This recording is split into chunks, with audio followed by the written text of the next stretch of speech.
Imagine sitting safely inside your own home, thinking nothing in the world could harm you. The lights are warm, the doors are locked, and you feel untouchable. But then, a noise outside, a knock, a tap, a whisper of movement in the dark reminds you of the terrifying truth. Safety is an illusion. What would you do if a stranger stood just beyond your window, staring silently, watching every move you make? Would you dare to look back, knowing that their eyes are already on you? Tonight, you will hear 3 true stories of people who thought they were alone until they realized someone was right outside. Some of them never saw the stranger again. Others were not so lucky. Their homes became hunting grounds, their peace shattered by faces pressed against glass, footsteps circling in the dark, and the chilling sound of a voice asking to come inside. Welcome to The Price Paid. Subscribe now if you dare, because what you're about to hear will keep you awake tonight, wondering if there is someone right now standing outside your own window. When I was 12 years old, my parents finally believed I was old enough to stay home alone for the night. Up until then, if they went out for the evening, my sister and I would usually be left with our grandparents. But this particular weekend, my sister was away, and my parents, still young and energetic, decided it was time to trust me with the house.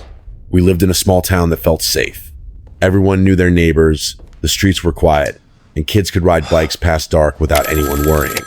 Nothing bad was supposed to happen there. That false sense of security is what made that night so terrifying. I had the house to myself, a pocket of money for food, and my PlayStation 2 to keep me company. I was completely content. I remember switching between different James Bond games, losing myself in the missions while the hours ticked by. At one point, I decided it was time to order pizza from Gianni's, a little shop only a few blocks away. It had always been my family's favorite. I picked up the phone, ordered a pie, and went back to my game until the doorbell rang. With $20 in my hand, I ran down to the door, excited for what felt like freedom. The man who delivered the pizza did not look like the usual drivers I had seen. He was in his 30s, maybe 40s, with a greasy beard that looked like it hadn't been trimmed in months. He wore a black cap pulled low and glasses that glinted when he looked up at me. His whole appearance seemed rough, like someone who didn't belong in a neighborhood like ours. When he handed me the box, he hesitated, looking past me into the house as though he was sizing it up. Then he asked a question that froze my stomach. "You alone here?" Even though I had been warned countless times never to admit such a thing, my 12-year-old brain panicked. I mumbled that my parents were coming home soon. He didn't respond, just kept staring for a second too long before handing over the change. The air felt heavy, and I quickly shut the door. I tried to brush it off, telling myself he was just being weird. I ate 3 slices, wrapped the rest in foil, and shoved them in the fridge before retreating upstairs to my room to drown out my nerves with more video games. Hours passed without incident, and I began to relax. Around 11, the doorbell rang again. I assumed it was my parents and called out, "Mom, Dad?" But instead of their voices, a strange man's voice answered, muffled through the door. "Hey, I need help. Can I use your phone?" My heart jumped. The voice did not belong to anyone I knew. I asked who it was, but he just repeated his request. Something about his tone was wrong, flat and rehearsed, as if he had said the same thing before. I backed away from the door and climbed the stairs. Our staircase faced the front entrance, so as I ascended, I could see the glass at the top of the door. That was when I saw the shape of a man's head in the dark porch light. He was standing there, staring directly at me. The realization that he had been watching me through the glass was like being plunged into ice water. I bolted upstairs, locked myself in my parents' bedroom, and grabbed the phone. My hands shook as I dialed my mom's cell. When she answered, her casual voice shifted instantly to panic as I whispered what was happening. She demanded to know if I had responded to the man, if I had let him know I was home. Reluctantly, I admitted yes. She pressed me, was there anyone who might know I was alone? My mind went straight to the pizza delivery man. As I told her, the doorbell rang again, and then again. I pressed myself against the door, whispering that the man wouldn't leave. My mom's voice grew sharp, commanding me to stay in the room with the door locked. She told me my dad was calling the police. I stayed on the line as she tried to calm me, but then I heard something that made my blood freeze. The sound of the backyard gate creaking open. Whoever it was now behind the house. I whispered this into the phone, and my mom's voice dropped, telling me not to make a sound. Minutes later came the footsteps. Slow, deliberate footsteps moving inside the house. He had found a way in. I could hear the boards creak as he moved through the downstairs room, searching. My breath caught in my throat as I whispered that he was in the house. My mom screamed into the other phone to the police. She ordered me to crawl under the bed and stay silent. I obeyed, trying not to cry. Mom, The intruder Dad, came upstairs. I saw something. I could hear him enter my bedroom, then my sister's. The floorboards groaned closer, step by step, until he stood outside the very room I was in. The doorknob rattled. He twisted it hard several times, then knocked softly. No words, just silence, followed by one more attempt at the knob before he walked away. His footsteps faded back down the stairs. The minutes that followed felt endless. I lay frozen in place, clutching the phone, not daring to whisper. My mom whispered updates, saying the police were almost there. When the sound of multiple heavy footsteps echoed through the house, my first thought was that the man had returned with others. But then a voice shouted my name, identifying themselves as police officers. Only then did I crawl out, unlock the door, and collapse in relief as two uniformed men stood in the hallway. Downstairs, more officers were sweeping the house. They found the back door wide open and the sliding window pushed aside. That was how he'd come in. I explained everything, including my suspicion about the pizza man. My parents raced home, meeting the officers as they took the report. The next evening, we even went to Gianni's to see if I could identify the driver. The manager claimed the man I described was one of his employees named Phil, but when pressed, insisted it could not have been him. My parents accused him of hiding the truth, and we stormed out after causing a scene. We never went back to that pizzeria. For months, I could not sleep alone in that house, and my parents rarely left me without supervision again. Even years later, I believe it was that delivery man or someone working with him. Who else would have known that a 12-year-old boy was home alone in a house that was supposed to be safe but wasn't? When my parents retired, they built what they thought was their dream home in the deep woods of northern Idaho. The property stretched for acres, surrounded by national parkland and old logging roads that had long since grown wild. There were no neighbors, no lights, and no sounds except for the wind in the trees and the occasional cry of some distant animal. For most people, it might have seemed like paradise. To me, it would become a nightmare. The house itself was a giant structure, something you'd expect to see on the cover of a luxury magazine. 2 stories tall, with wide windows that overlooked the endless forest, a bar room, a gym, even a full basement theater setup with leather seats and surround sound. During the day, the place was full of light and air, but at night it became something else. Every window seemed like an open eye staring into blackness. Every creak of the wood felt amplified. My parents loved it, but I often felt uneasy when the sun went down. One evening, when they were away in town, I invited my girlfriend over. We decided to watch a movie in the basement theater, a space that felt both luxurious and unsettling. The movie was Gladiator, and while she focused on the screen, I couldn't shake the sensation that something was wrong. The back windows looked straight out onto the woods, and though they were covered only by glass, I kept glancing at them as if expecting a face to appear. At first, I told myself I was just being paranoid. The forest was vast and empty, but as the hours passed, the unease grew heavier. When the film ended, I walked her upstairs and out to her car. The night air was still, the kind of silence that presses against your skin. I waved goodbye, then turned back toward the house. That was when I realized I had left all the basement lights on. I sighed, annoyed at myself, and went back down to shut them off. What I saw when I reached the window nearly stopped my heart. Standing just beyond the glass was a man. His hair was wild, tangled like branches. His face was smeared with dirt, his clothes ragged, and his eyes wide with a kind of insane brightness. But worst of all was the smile, stretched impossibly wide, showing crooked teeth. In his hand, he held a knife, and with it he tapped, slowly and rhythmically, against the glass. At first, I thought maybe my mind had invented him. I blinked, backed away, and for a brief moment, the window reflected only darkness. But then I moved to the bar room, and through the sliding glass doors, I saw him again. He had followed me along the outside of the house, his movements smooth, deliberate, his eyes never leaving mine. He did not try to break in. He did not shout or make threats. He only smiled and tapped, as if waiting for me to open the door. I bolted upstairs and nearly collided with my parents as they arrived home. Breathless, I told them what I had seen. My mother's face went pale, but my father said nothing. He went straight to the safe, pulled out his rifle, and stormed outside. My mother admitted then that there had been whispers of a man roaming the woods, breaking into cabins, staring through windows. The description matched exactly what I had seen. The police were called, but when they arrived, they found nothing, no prints, no sign of forced entry, only endless dark trees. That night, I tried to sleep, but the silence pressed against my ears. Then, faintly, I heard it, tapping. Not on my bedroom window, but somewhere below me. The sound of metal against glass, steady, patient, unhurried. I lay frozen, my pulse pounding in my throat. It continued for hours, until finally, I drifted into an uneasy sleep. The tapping came back the next night, and the night after that, sometimes I woke to the sound of footsteps outside, snow crunching under deliberate weight. Sometimes the dog would rise from the foot of my bed and growl low, his body stiff with alertness, his gaze fixed on the door. Winter turned the woods into a white wasteland, and one morning I woke to find human footprints circling the entire house. They stopped at each and every window, as if someone had pressed their face to the glass, searching for me. I followed the trail into the trees until it split, looping back and forth, doubling over itself as though whoever made it wanted to confuse me. Something deep inside told me to turn back before I went too far. One night, after weeks of this torment, I had enough. Armed with the shotgun my parents had left me for protection, I stepped onto the deck and turned on the floodlights. And there he was again, waiting.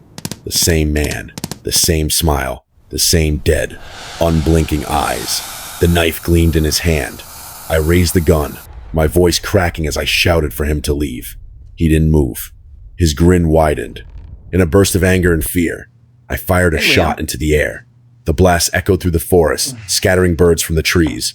For a moment, I thought it hadn't worked, but then he staggered slightly, still facing me, still smiling, before slowly retreating into the woods. He walked backward, never breaking eye contact, until the blackness swallowed him whole. I sprinted downstairs, flung open the sliding door, and let the dog loose. He tore into the woods like lightning, barking ferociously. I knew he wouldn't go far. His collar limited his range, but I wanted that man to feel chased, hunted, driven away. After that night, the tapping stopped. The footprints disappeared. The dog no longer growled at the door in the dead of night, but the memory never left.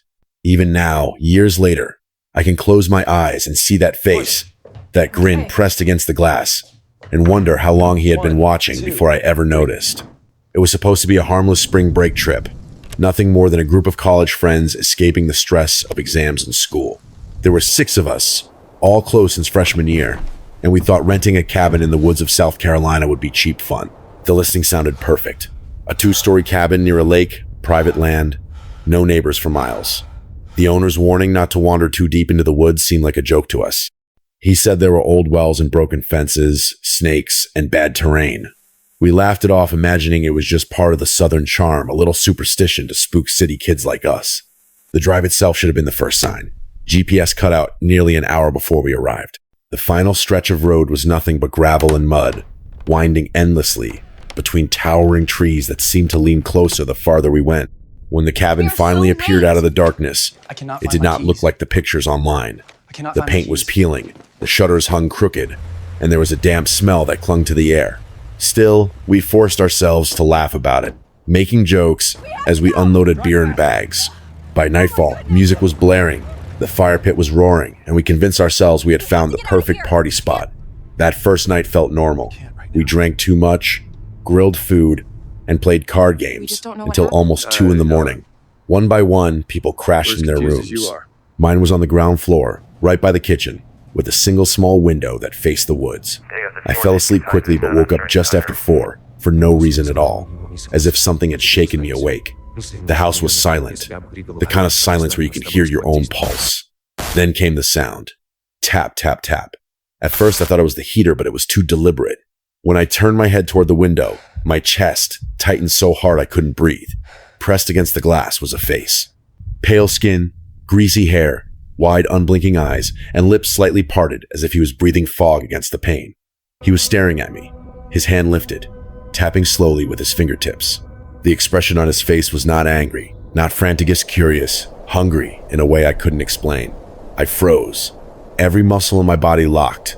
Somehow I managed to whisper my friend's name. Matt was sleeping on the couch just outside my room, and I called for him again louder. He sat up, groggy, then looked toward where I was pointing. The moment his eyes landed on the figure, he shot to his feet, knocking the coffee table over with a crash. By the time he flicked on the porch light and yanked the door open, the man was gone. The woods were silent, the night unchanged, but we all knew what we had seen.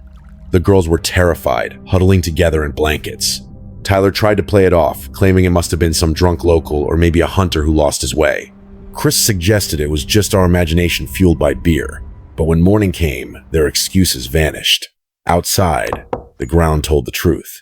Fresh footprints, bare human footprints, circled the cabin.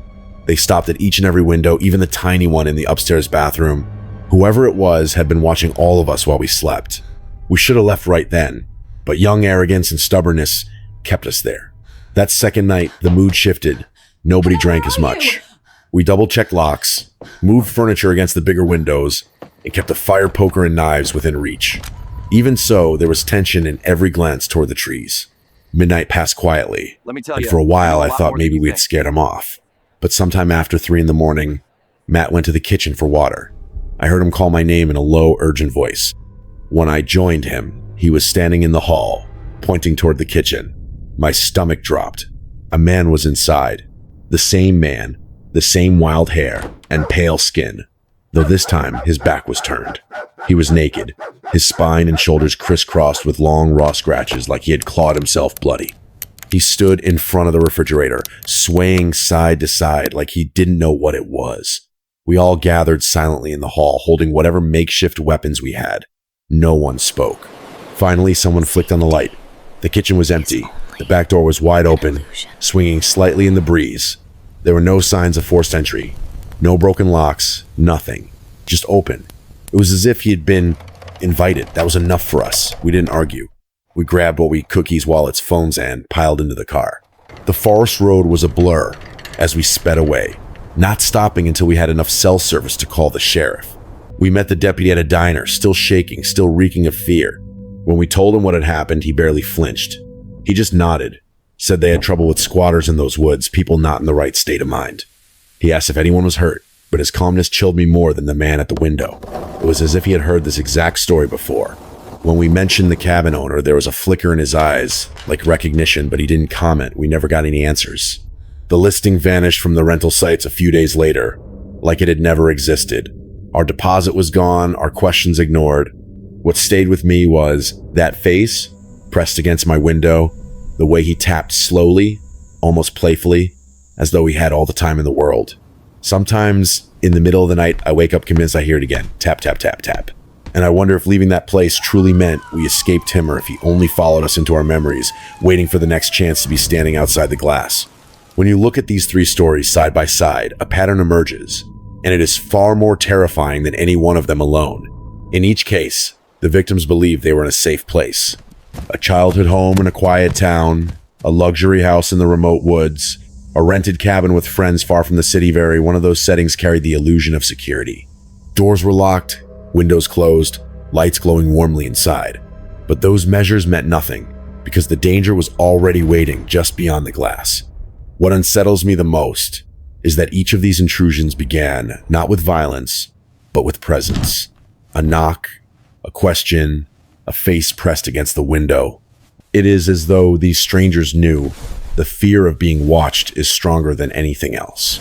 The boy home alone believed he could handle one evening of freedom, and he nearly paid for it with his life. The man who asked if he was alone planted the seed of dread that grew into the nightmare that followed.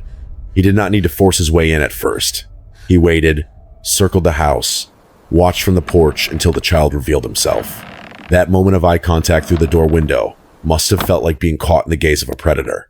Then the steps inside the house, the knob turning on the locked bedroom door. The sense of being hunted inside a place that should be safe is almost unbearable.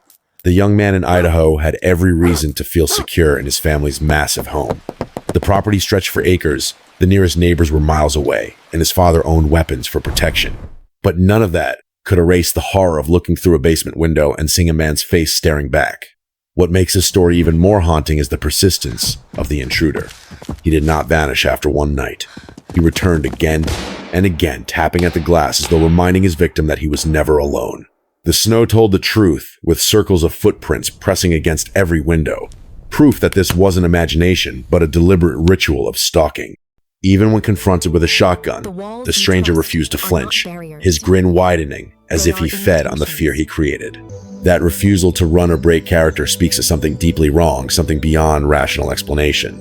And then there were the college students who thought they had found a cheap getaway. The woods seemed harmless, the cabin a rustic adventure. Instead, they found themselves trapped in a nightmare with a man who not only watched from outside but found his way inside. There is something profoundly unsettling about waking in the night and realizing that the threat is not beyond the window anymore, is already in the kitchen, moving slowly, swaying in the dim light as if the house belongs to him. The fact that the door was never forced suggests something even more sinister. Did the owner of the cabin give him a key? Was it a setup from the beginning? The sheriff's knowing expression when they described what happened raises questions that will never be answered. Taken together, these stories reveal something about human fear that is universal. The idea that someone is outside, watching, waiting, is enough to paralyze even the bravest among us. We live under the illusion that walls, doors, and locks make us safe. Yet time and time again, these barriers are meaningless when someone determined enough wants to cross them. The tapping on the glass, the footsteps circling the house, the soft knock at the door, these are reminders that no matter how secure we feel, there is always a possibility that we are being observed. What unsettles me even more is the silence of the intruders. None of them shouted, none of them broke in with violence at first. They simply watched, waiting for their victims to crumble under fear. The man at the cabin pressed his face against the glass and tapped. The drifter in Idaho smiled and followed from one window to the next. The supposed pizza delivery man asked a single question and then returned to prove that he knew the answer. That restraint is chilling. It is as if the terror itself was the point, as though causing dread was more satisfying than the act of violence that might follow. Even when police were involved, the outcomes were empty. In the town, the intruder vanished into the night, leaving only an open back door. In Idaho, the officers found nothing but cold black forest. In South Carolina, the sheriff treated it as something routine, something he had heard before, as if the woods themselves were hiding a secret everyone knew but no one admitted. The victims were left without closure, carrying the weight of unanswered questions and the scars of knowing someone out there wanted to get inside. These stories remind us of a truth we prefer to ignore. Safety is fragile, and it can be shattered in an instant. The feeling of being watched is not always paranoia. Sometimes there really is someone outside, someone who knows your routines, your moments of weakness, the exact times when you are most vulnerable. It does not matter if you are a child left alone with a pizza box, a teenager in a fortified house, or a group of young adults surrounded by friends. Once you realize there is a face staring in from the dark, you will never feel safe in the same way again. That is what connects these stories. The house, the cabin, the sanctuary that should protect us, all become cages where fear grows. The strangers outside hold the power, not because they break in, but because they stand there, forcing you to know they exist. And when they finally do step inside, you understand the most terrifying truth of all. The walls you trusted to keep you safe were never barriers. They were invitations. We often tell ourselves that home is the safest place in the world. We lock the doors, close the windows, turn on the lights, and convince ourselves that the walls around us can keep the darkness out. But these three stories prove how fragile that belief really is. A boy trusted to stay home alone for the first time, a young man living in a fortress-like house in the forest, and a group of college friends on vacation all discovered the same nightmare. Someone was outside, watching, waiting, and eventually crossing the threshold into the spaces they thought were untouchable. What makes these accounts so haunting is not just the presence of strangers, but the way they lingered. They did not rush in with violence. They waited patiently, watching from the shadows, pressing their faces against glass, circling homes like predators circling prey. That patience is what terrifies us most, because it reveals a truth we never want to admit. Sometimes the people who want to hurt us don't need to break down doors. They only need to remind us that they exist, that safety is an illusion, that no matter where we hide, eyes may already be on us. And when police arrived in each case, no real answers came. The intruder slipped back into the darkness, leaving only footprints, open doors, or lingering questions. That is perhaps the most disturbing part when fear invades your home. Even survival does not erase the memory. These people carry the scars of being hunted in their own safe places. They learn that you can never be certain who is standing outside at night. So what can we do if we ever face something similar? The first rule is never open the door to strangers, no matter how desperate they sound. Intruders often use sympathy to lower defenses. The second rule is to trust your instincts. If you feel watched, if something inside tells you danger is near, listen to it. Too many people dismiss that primal warning until it is too late. The third rule is to prepare your home like it is not invincible. Strong locks, working alarms, and dogs that can sense what you cannot are not paranoia, they are protection. And finally, remember that silence can save you. In each of these stories, speaking too loudly, revealing too much, nearly cost lives. Sometimes survival depends on staying quiet and waiting for help. The world is filled with people who look for opportunities to test the walls we trust. Tonight's stories are reminders that darkness does not always stay outside. Sometimes it waits just beyond the glass, smiling, listening, counting the seconds until you forget to check the window. If you want more true horror stories that will make you question the safety of your own home, subscribe now to The Price Paid. Because the next time you hear a tap at your window, you will wonder if it is just the window, if someone is standing there staring back at you,